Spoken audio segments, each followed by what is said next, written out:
This is just a bit less than 24 hours later, and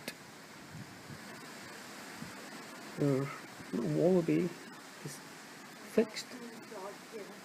There's still a bit of flex in the ear, so this glue is actually a little bit flexible, and it does say that it is flexible, so good result there, I'd say. And he does look a lot happier, I think you'll agree. Allow 24 hours to cure depending on the material and temperature. Maximum strength may not be reached for 48 to 72 hours. For future easy cap removal, apply a thin coat of petroleum jelly to the threads of the tube before replacing the cap. Well, I actually didn't have any petroleum jelly, so I think I'll just put a piece of rubber glove to act as a sort of gasket thing. I tried a little rubber round rubber seal, but that was too thick.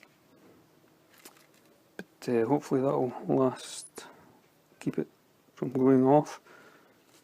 And there was something, yeah, the temperature is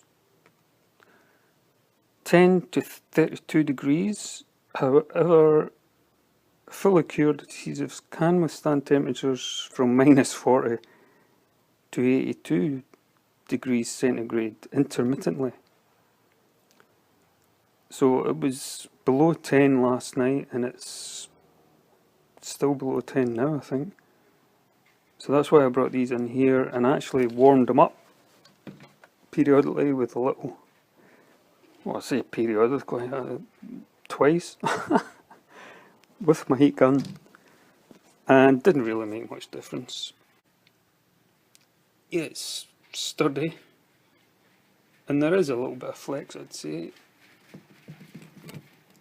Bunny rabbit is...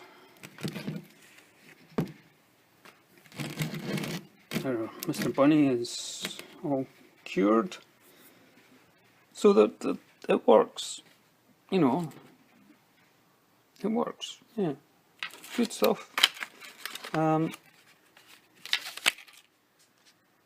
actually got some jewellery that I'm hoping to repair with it, because that was the main reason I did buy it, so I'll do a little video on that, hopefully quite soon. So I hope you enjoyed this and got some information from it. Yeah, I would recommend it. It's good. It works, you know, like, that's what you want. Something that's, you apply it once, you forget about it, and it's, you know, and it works. So cheers for now.